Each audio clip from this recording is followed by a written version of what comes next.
Welcome to another exciting episode of the Issues and Voice of the People TV, where we bring you the most important and pressing issues shaping our nation today.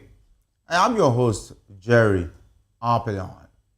Today on the Issues, we are tackling the tough topics that matter most to Nigerians, from Kwankwaso's allegations of regional neglect by Tinubu's government to the Osun APC chieftain's revelation about Governor Adeleke's defection bid and the reps probe into refineries' dominance.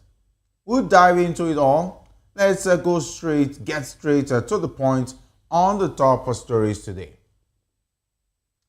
Kwankwaso says North-South development concerns as Adeleke's defection bid and the reps investigation into Nigeria's oil sector is all on the agenda on the issues today, and I advise that you stay tuned as we break down these pressing issues.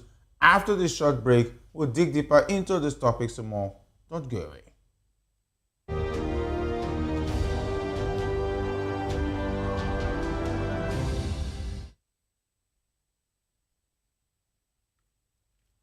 Welcome back. Let's dive straight into today's discussion. Former Kano Governor Rabiu Kwankwaso has criticized President Bola Ahmed Tinubu's administration for allegedly neglecting the northern region of Nigeria while focusing on developing the southern part of the country. Kwankwaso claimed that most roads in the north remain in deplorable condition while the government continues to allocate large budgetary funds for infrastructure development in the south. Kwankwaso, a 2023 presidential candidate, accused the ruling APC of lopsided allocation of resources between the two regions. He asked the Tinubu administration to ensure equitable distribution of resources for the development of all parts of the country, warning that neglect in the north could have far-reaching consequences. Kwankwaso's comments come as he has seemingly become a key figure in the Nigerian politics, with various parties, including the APC, PDP, and Labour Party, cutting him ahead of the 2027 election. His influence in Kano and the northern region makes him a crucial player in the country's political landscape. Today, I'm delighted to be joined by two esteemed guests. Here in the studio, we have Dr. Peter Anosike. Dr. Anosike is a philosopher, development economist, and best-selling author. He is also an erudite commentator on economy, finance, politics, and power. Great to have you join us. Thank you for having me. Always a pleasure, Dr. Anosike. And of course, joining us virtually is Adekule Adefolao, a public affairs analyst. Great to have you join us on the issues. Thank you for having me. Good evening, Nigerians. All right, I want to start with you, Mr. Kule. Taking a look at the situation critically, is Tinubu's government truly neglecting the North, or is Kwankwaso just playing politics? I think it's just about politics. I don't want to agree with that assertion from Engineer Kwankwaso that not being neglected by this administration. If you look at it critically, I think most of the sensitive position are with them. Look at it cut across, even from the security to the trade, economy, even political. They have larger share of the proceed. Kano State, where he comes from, they have two ministers, and not just ordinary ministers. They are substantive minister, head of security agency, the head of Air Force is from the north, head of chief of army staff is from the north. So where is the neglect? And if you look at other appointments, recently the appointment that was announced by Bayo Onanuga, out of the 7, Southwest got 1. Why none to Southeast? The remaining 5 are for northern part of Nigeria. Northwest got 2. That is his zone. North Central got 2. So where's the neglect? out of 7, North got 6, Southwest 1, none to Southeast. So I think it's just playing politics just to uh, to to make Nigerians' mind to feel somehow because politics is coming. I don't see where that neglect come from. If you look at the parastatals as well too, Northerners have larger share from most of the institutions of government. Look at the recently Development Commission as well too. If it is not Northeast, Northwest, North Central, so I don't want to agree with that position of Engineer Musa Kwankwaso. And I think that is why it is wrong for our political leaders to politicize Nigerian affairs. I don't think it's the best for us. We should engage issues critically and objectively. And I don't think if we really want to move forward as a nation, I didn't expect this type of thing coming out from Engineer Musa Kwankwaso because is Nigeria created because of only Northerners? The answer is no. A situation where we have anybody that can do it perfectly, irrespective of the region or the zone, I think that is what we should embrace as a nation, rather than bringing ethnicity into every affairs of the country. It is so unfortunate that our politicians have politicized everything. A situation where you have a southerner that can deliver against a northerner. If you do that, there's nothing wrong in that. A situation whereby you have a northerner that can do it better than the southerner, I don't think that should be a problem for us. But once we put politics into every activities of our governance, you are just continue to divide us based on various indicators like ethnicity, religion. Don't be surprised tomorrow now if a particular religion should come out and say another religion is favored than others, because somebody has already started the conversation. By the time you move forward, you see that some people will say this particular zone, even within a zone, they will still raise the issue as well too. So if we ask Mr. Kwankwaso, we have Christians in Kano from a particular local government, Gwarzo local government in Kano. Can Mr. Kwankwaso tell us how many Christians are in his cabinet as governor of Kano State? How many Christians he worked with as Minister of Defense when he was Ministry of Defense? Like that. So I think we should, but we have Christians in Kano State that are indigenous of Kano from Gwarzo local government. At what point do they consider Christians in appointment in Kano State, despite that they have indigenous of Kano who are Christians? So I don't think I expect this type of things from a leader of a country. So that would be my position. All right, definitely a very interesting way to look at it.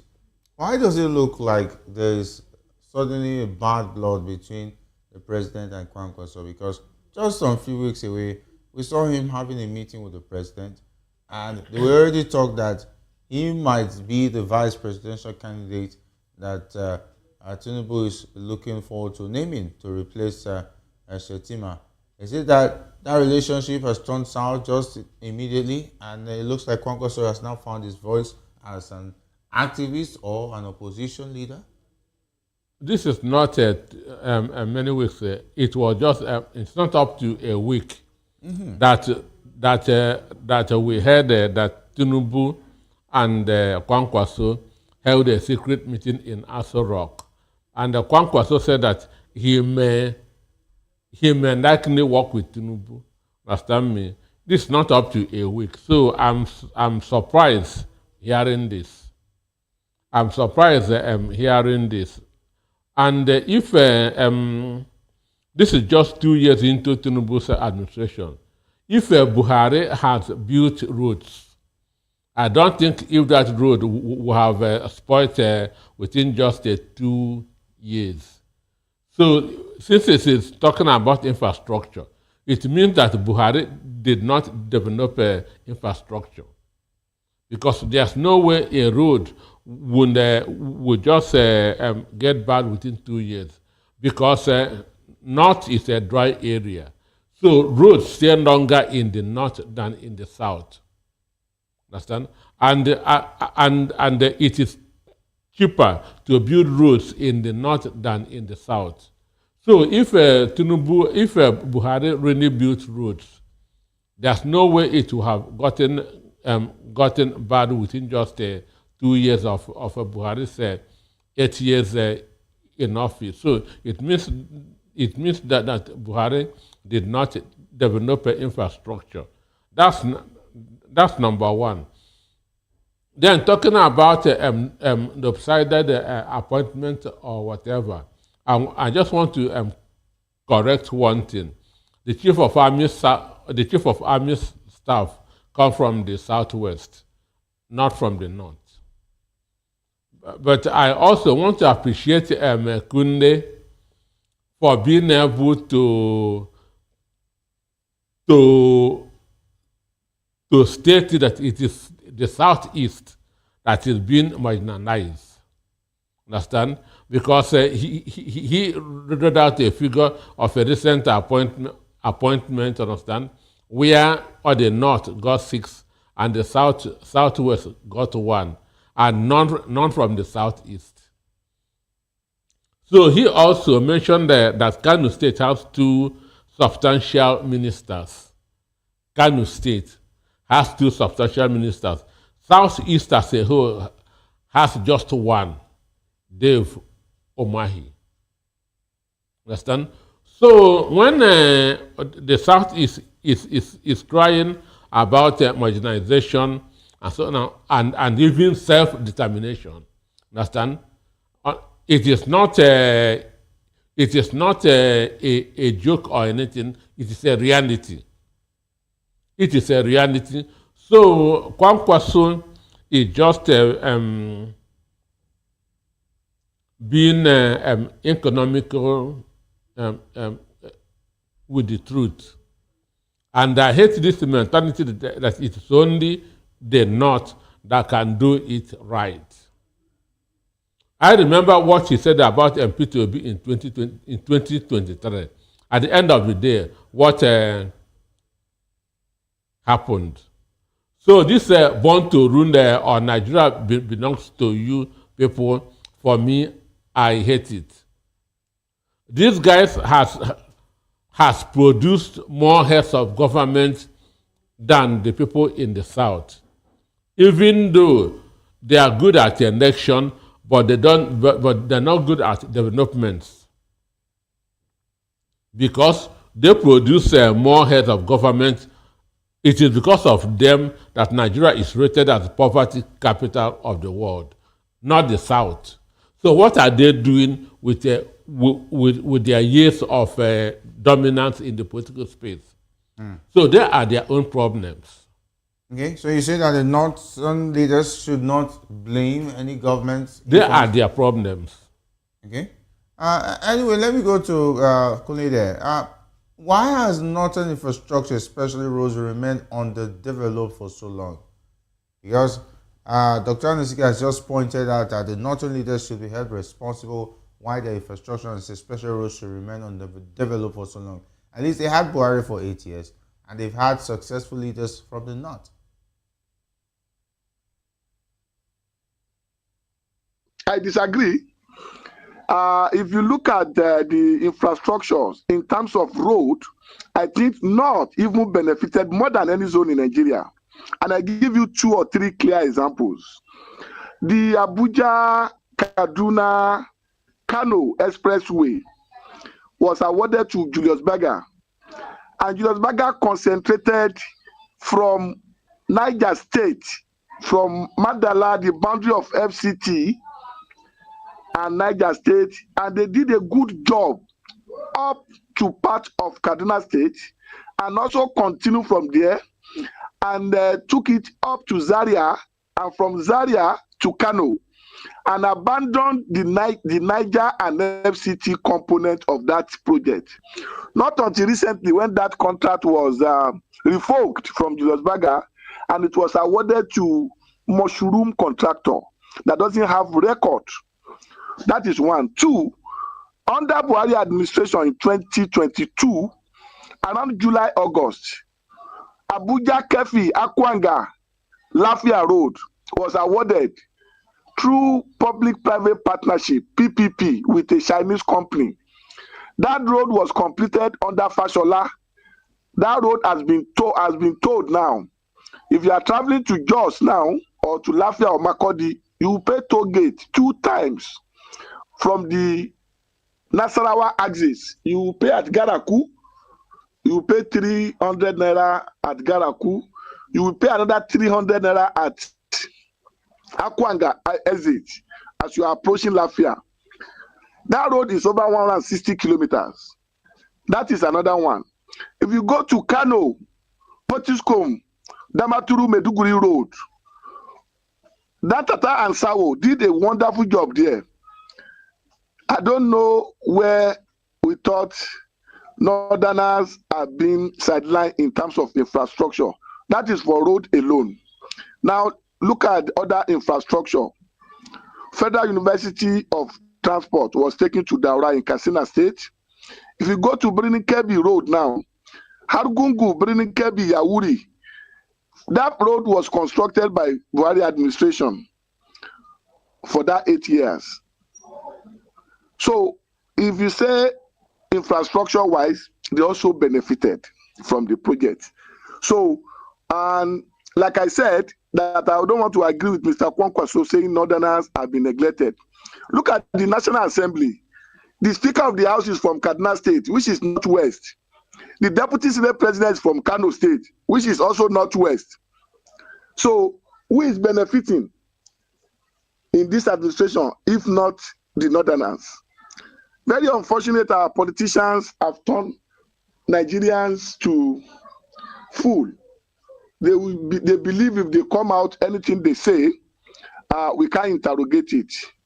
If not, in Kaduna State under El Rufai, there was a big project, dry inland port, that this last administration constructed in Kaduna. The same thing if you go to Katsina, Sokoto, Kebbi, Zamfara. Government can't do much in those areas because of insecurity, but it's not that they didn't get the larger part of their own. And the same thing if you come to North Central. A lot of projects in the North Central that cut across the states in the North Central. Do we see such road in Kwara State and Kogi State that are part of North Central, the way the Northwest, Northeast benefited from the project? If you go to Gombe, Yola, Jalingo, Mubi, Axis, you will see road. Most of the infrastructure when it comes to power, when Boko Haram destroyed electrical infrastructure in the Northeast, especially between Minok and Damaturu to Gombe, to Ashaka in Gombe State. All those things has been fixed now by TCN. Why southern states are suffering with light now? And these are towns that communities are far to each other. From Damaturu, the capital of Yobe State, to Meduguri, the capital of Borno State, is 132 kilometers. You hardly see two communities in between 132 kilometers. There is nowhere in the southern part of Nigeria we are going to see such things. But these communities are enjoying light after what Boko Haram did to them in the past years. So in terms of infrastructure, I think they have also benefited. Engineer Kwankwaso may not understand. Maybe he thought Nigerians are not following up. And I think it's a good time to let them know that Nigeria of 2023 will not be the same as Nigeria of 2027. Let them be cross-carpeting. Let them be moving. People are not moving with them. They are just moving, deceiving people. So let's see what will happen that in 2027, many of them will be surprised the way Nigerians are going to react to their attitude towards governance. Okay, Thank you. Let me go to Dr. Nasike. If someone like Kwankwaso is saying that the North has been marginalized, should the APC government led by Tinubu take him seriously? Is this a show that the North might not be supporting the APC in the 2027 election? Because Kwankwaso, whether you like it or not, he has one of the block votes in his talking about in his capacity as a former governor of Kano State, and of course his party still controls Kano State currently. And should he be shoved aside or be taken seriously with this coming from him? Well, for me, I first of all want to commend Kunde, because all these things that he reeled out, I don't have those statistics. I don't have those data. So I'm impressed. Understand? It's a good one. Politics is about numbers. Politics is about numbers. And since 1885, when the first census was done in what is today Nigeria, it has been done in favor of the North. Even up to 1959, when the colonial masters hands off, then the rigging template was handed to the northern oligarchy. And since then up to today, they are still rigging a census. So the last census was 2006, which gave Lagos 9 million, and Kano was higher than Lagos in the last census of 2006. But we know that there's no way the population of Kano State will be more than that of Lagos State. Because what attracts people to an area is business. North is in a desert region. Understand me? So and even with all the crises in the North since 1982, talking about the Mantasine and so on and so forth, migration have been coming to the south. But if another census is done now, you will see that they will still rig it in favor of Kano being more populous than Lagos State. So officially, Kano is more populous. That's on paper. Kano has more population than Lagos State, which means they are to produce more votes than Lagos State. That's on paper. But we know that in reality, it's not that. Kunde talked about the distance between Meduguri and Damaturu. Understand? We are more than 32 kilometers. You not see a house.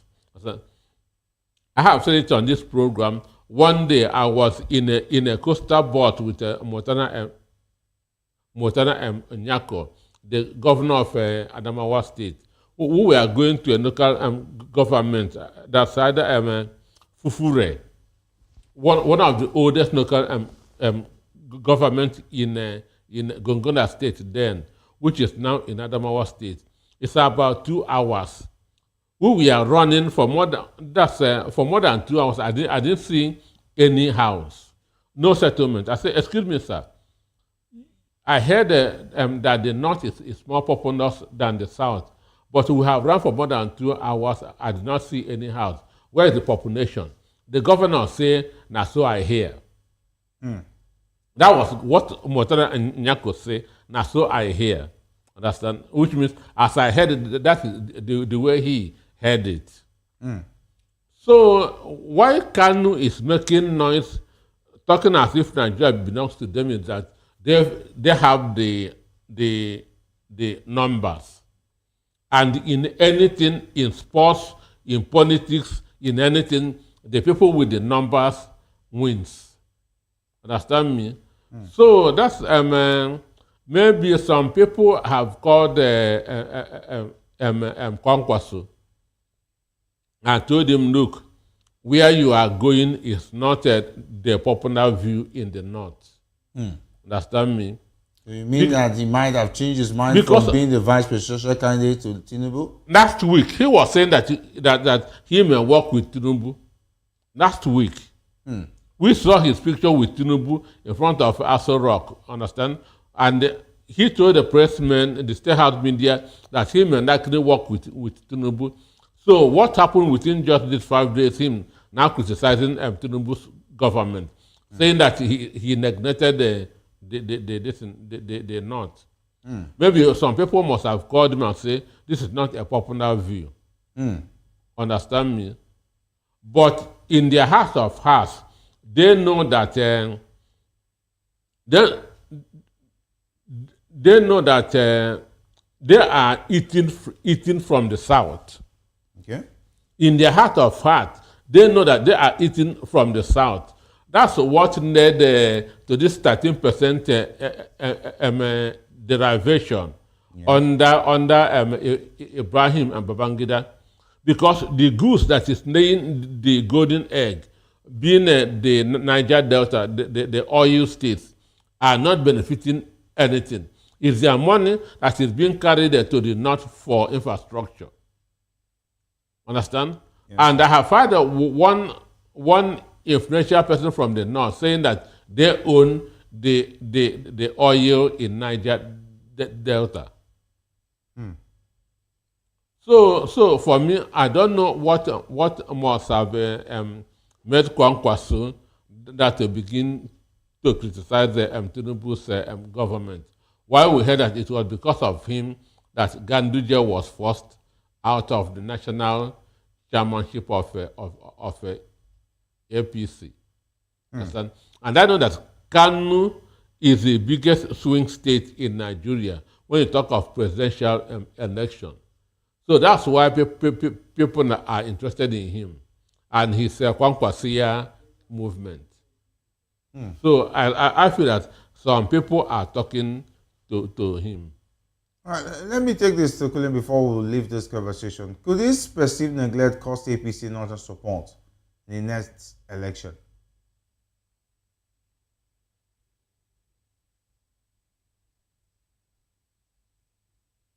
Hello, Colin. What one of the gladiators said yesterday or today, that silence of the president on replacement of Senator Shettima may cause him a lot of damage in 2027. And if you look at Northeast in particular, currently what we're having in Northeast is 3/3. We have 6 states in the Northeast: Adamawa, Taraba, Bauchi, Gombe, Yobe, and Borno State. Shettima is from Borno State. Borno and Yobe are like Chinese and Taiwan. So if care is not taken, the kind of votes there, since 1999, no other party has ruled Yobe State apart from AMPP, APC. So if care is not taken, that will affect his ambition in 2027. Apart from Northeast, Northwest, where Kwankwaso comes from, I don't see it as an issue for him, because Kwankwaso can only boast of Kano and Jigawa State. The block vote that they are all looking for in Kano State will not be the same in 2027, because Ganduje factor will also play role. And nobody know where Ganduje will be in 2027 in terms of support, because since he left the APC chairmanship because of Kwankwaso, the man has been silent. So anything can happen in Kano. Jigawa State is critical because it's a state that almost like Ogun and Lagos or Oyo and Osun. We still have some people there. Yes, the Minister of Defense is from that side, and he needs to play that game in such a way that, but they will be surprised, my dear brother. 2027 election is going to be APC, PDP, any other political party versus Nigerians. That is where I'm going to. So they need to play it well, because The way Nigerians will react in 2027, most of them will be surprised. That is what I'm seeing now. And that is why, if you look at the last week appointment that he made, he wanted to use it to convince them that he's still with them. But take it or you leave it. An average Kanuri man, where Shetima comes from, they will surprise all of them. And if they will not use him, a lot of things will happen in the Northeast. And Northwest will definitely align with Northeast. And where their strength will be the North Central. Look at what happened at their meeting today. The current Minister of Humanitarian Affairs and Poverty Reduction, they have endorsed him to be the party chairman. One is not popular in North Central. So I don't know how they are going to do it this time around to manage the sources that Ganduje has made for them. Ganduje didn't lose any election throughout his tenure as chairman of APC, and he got more people to the party. Now bringing Professor Yalwa to come and be the APC chairman from North Central, people are expecting them that they will pick former governor of Nasarawa State so that they will have that sense of inclusion, because Adamu left and they brought Ganduje to replace him. People are thinking they will take it back to Nasarawa State and give it to Almakura, but now it has been taken to Plateau State to also cause more problem for the Plateau State, because they also need votes of Plateau State people to be part of their calculation. But if they didn't do it well, Nigerians will show them. That is the position. All right, yeah, definitely a lot of permutations already going down. Okay, I would have loved to leave this conversation immediately, but let's talk about the situation of Tinubu ahead of 2027. Now he has made a lot of interesting decisions. He's taking Ganduje away, and he has brought someone who's, I don't know, who has not been tested when it comes to political positions, like as the chairman of the APC. And now it looks like he does not have a good relationship with Kwankwaso, who many thought was going to be his running mate. And is it that Shetima must have done something, must have played his cards right? It looks like all his enemies are taking flight. Or is it that Tinubu is not making the right calculations as regards the northern politics? Because, for instance, you remove Ganduje, who has never lost an election, and you brought in a rookie to be the chairman. And now, Kwankwaso is coming out to say this against you, as against your situation in the north. And of course, there was also news about him appointing the son of the former president, Ibrahim Babangida. And there was also a report that he rejected, and he said eventually that he did not reject it. So it looks like there's so much going on to pamper the north, but it looks like at the same time there's a lot of backfiring. Hadley Chase, in one of his series, wrote, when you are overconfident, you'll be hit with a sucker punch. So Tinubu is overconfident. Understand? They call him master strategist, all those things. So it has really gotten into his head. It has really gotten into his head. And the worst thing that anybody can do, not even a politician, is to believe the lie of your enemies. Understand? So Tinubu is believing the lies of his enemies. So he feels that he's a conqueror. He's Alexander the Great. The issue is this. This guy that they mentioned, because I was interested in Plateau State election. That was how I heard his name for the first time. This professor. Okay. That was how I heard his name for the first time. I don't know him.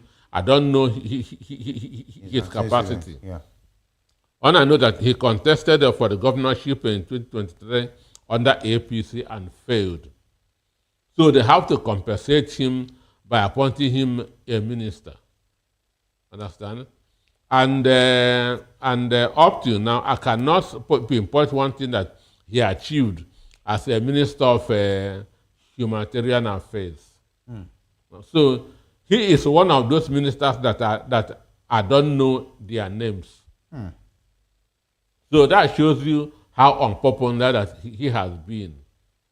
So I don't know his capacity in managing people.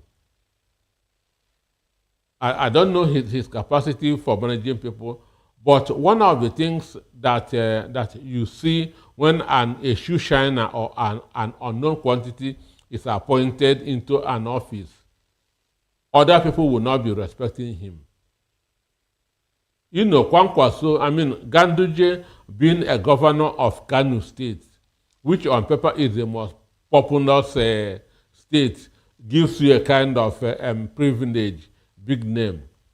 But picking somebody who nobody knows is going to be a problem because, one, many of the governors will not be respecting him. To start with, he lost the election and was compensated. So what are you going to tell the governor that win his own election? Understand me? What are you going to tell somebody that win his own election? I don't know how he's going to do. And if now Northeast remains the only geopolitical zone, understand me, that has not produced presidents, understand?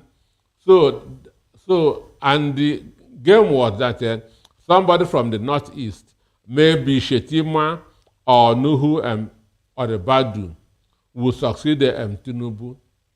But if we deny the Northeast of this opportunity, they will revolt in 2027. They are going to revolt in 2027, just like as Kunde said.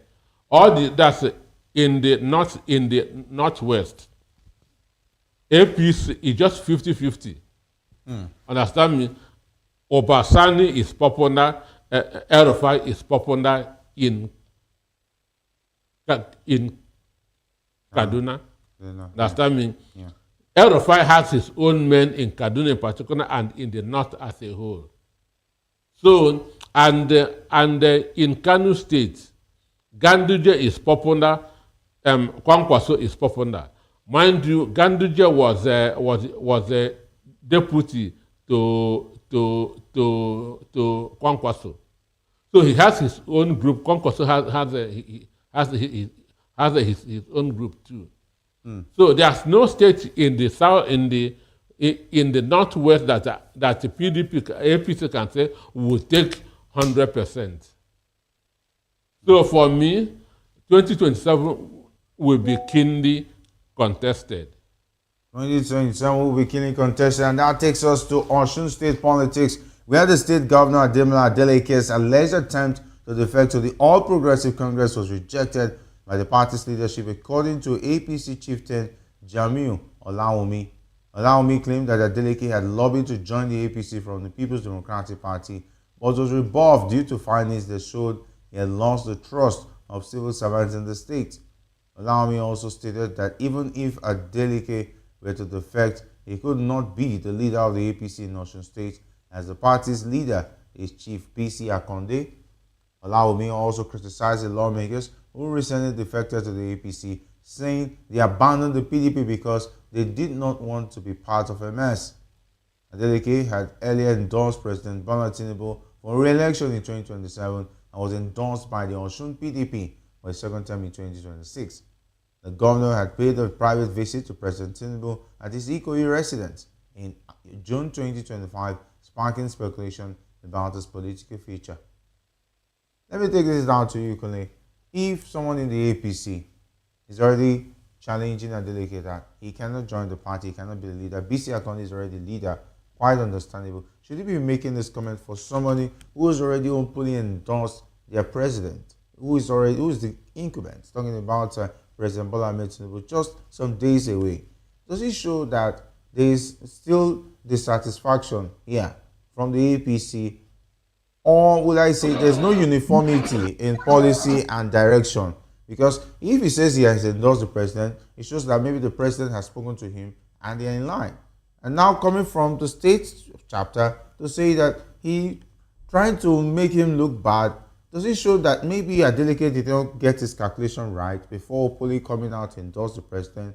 Or it looks like his position is not safe as even after endorsing the president for 2027? Yes, I think the fear to let you know that APC is jittery of the coalition, because it's now showing that Adegbeshola being interim secretary of ADC and being the former governor is very key for Adeleke to lose that election that is coming up. So the only alternative for him is to look for a way to come back to APC. Unfortunately for him, the party at the state have said no to him, that they don't want him in their political party. But however, they will know how to work it out, because now that the senators have started leaving, especially one of the oldest senators from Osun State, this retired custom officer. Very unfortunate that people can't stand with ideology in Nigeria when it comes to politics. Very unfortunate. I would have expected those senators to be in their opposition and support their governor through coordinated policy implementation that average indigene will benefit from, rather than jumping up and down. So definitely it shows that APC are jittery of the coalition, because they know that Adegbeshola is going to play key roles in that election, being secretary of APC. And no, you are indirectly you are a lord in Nigerian politics, because you have what it takes to challenge the structure. Why are we having problems in Nigeria today? Because of the formidable governors forum that are not legal in our system, but we have turned them to be critical in decision making for us in Nigeria. So I think by end of this year, you will see what is going to happen to APC, especially for making it wrong to appoint that honorable minister as chairman of their party. One is not popular in Plateau, it's not popular in North Central, but person like Almakura will have maybe sustained what Engineer Gadwin did, but unfortunately, they didn't toe the line of correcting the wrong thing that they did when the former governor Adamu was removed. Very unfortunate.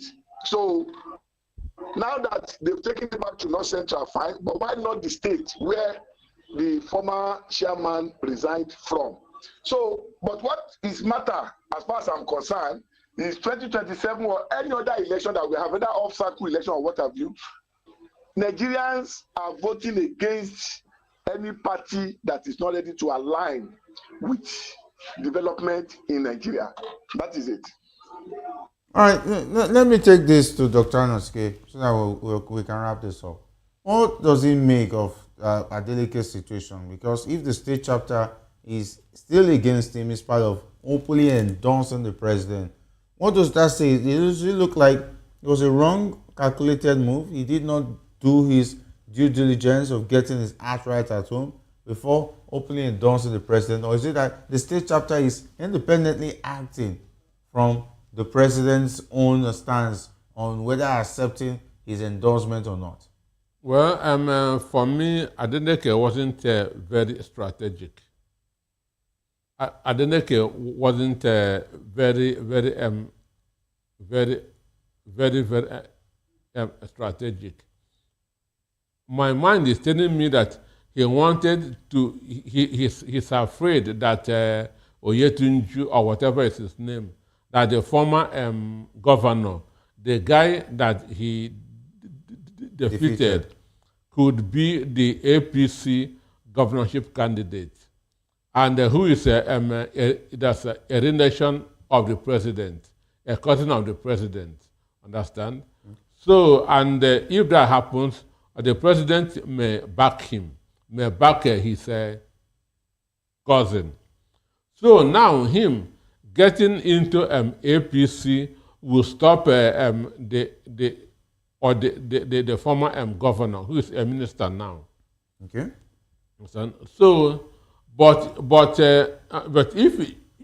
if you do that, you are betraying other people that saw you and saw that guy and voted for you, which means you are now going against the wishes of the people, which is also a danger on its own.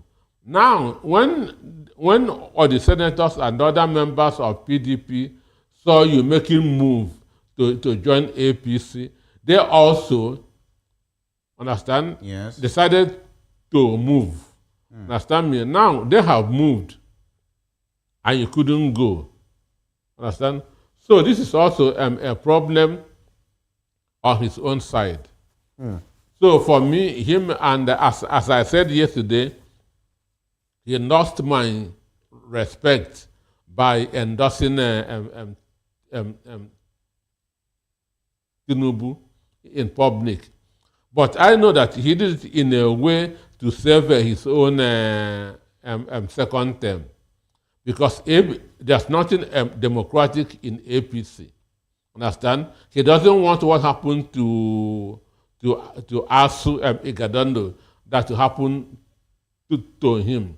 So he said, let me just endorse this man, understand, since my own election will come first and get my second term. Understand me? Why should governors who are incumbent be afraid? Because there's no democracy in this country. Because power doesn't belong to the people anymore as long as APC is concerned.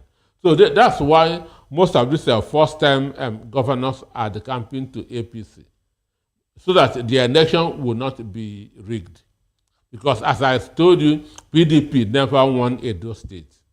Because how come a sitting party, a party would be rejecting a sitting governor?